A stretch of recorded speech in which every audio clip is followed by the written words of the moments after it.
حضور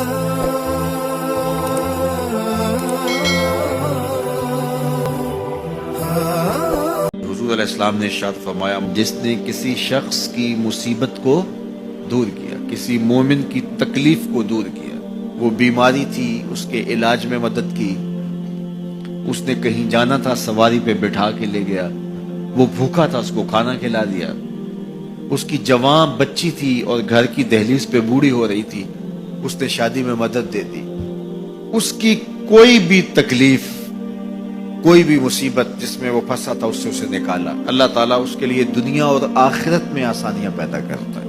اگر آپ یہ چاہیں کہ میری زندگی سہل گزرے تو لوگوں کی زندگیوں کو سوکھا کر دو۔ بعض اوقات ہمارے رویوں سے لوگ اوکے ہوتے ہیں۔ ایک بندہ مجھے کہنے لگا کہ بڑی پریشانیاں ہیں، تو میں نے کہا اللہ کی مخلوق کے لیے آسانیاں پیدا کرو، تو اس نے کہا میں تو کسی کو کوئی تکلیف نہیں دیتا۔ میں نے کہا کہ آپ کے گھر کے سامنے گلی کتنی چوڑی ہے؟ تو وہ کہنے لگا 12 فٹ کی گلی ہے۔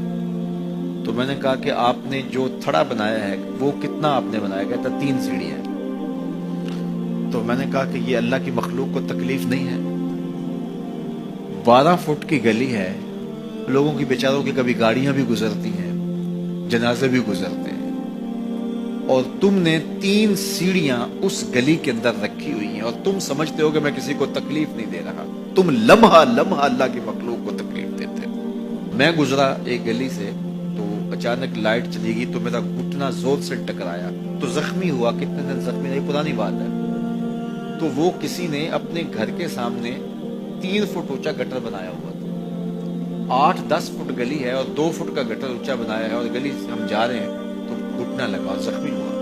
پتہ نہیں کتنوں کے زخمی ہوئے ہوں گے، کئی بیمار گرے ہوں گے، لیکن اس نے اس کو ہٹایا نہیں ہے، اس لیے کہ وہ سمجھتا ہے کہ گلی پر اتنا تو میرا حق ہے۔ ہمارے دین نے تو ہمیں کس قدر آسانیاں سکھائی ہیں، کس قدر سہولتیں ہمارے دین نے ہمیں دی ہیں، اور لوگوں کی جان سوکھی رہے، لوگوں کو تکلیف میں مبتلا نہ ہونے دیں، لوگوں کو اذیت میں مبتلا نہ ہونے دیں۔ میں تو یہ بھی دیکھتا ہوں کہ لوگ 12 فٹ کی گلی ہے اور اس کے اندر دکان ہے، تو سامنے اس طرف کا جو ہے وہ موٹر سائیکل کھڑا کر کے تو اندر سے جو ہے وہ کوئی چیز خرید رہے ہوتے ہیں، تو باہر سے کوئی بیچارہ آ کے ہارن دے رہا ہو، اب کھلو جا، کوئی نہیں ٹکالی پہ۔ یعنی یہ بدتمیزی کی انتہا ہے، اور یہ ہمارے معاشرے کا المیہ ہے، لوگوں کے لیے اذیتیں پیدا کرنا، لوگوں کے لیے تکلیف پیدا کرنا، جبکہ ہمارے دین کی تعلیمات یہ ہیں کہ دوسروں کے لیے آسانیاں پیدا کرو، دوسروں کے لیے جو ہے وہ خیر پیدا کرو تو تمہارے لیے خیر پیدا ہو۔ تو اس لیے فرمایا گیا کہ جس نے کسی شخص کے لیے آسانی پیدا کی تو اس کے لیے بھی آسانی پیدا ہوگی، لیکن صرف دنیا پہ نہیں ہوگی بلکہ اس کے لیے اس کے بدلے میں آخرت میں بھی آسانی پیدا ہوگی۔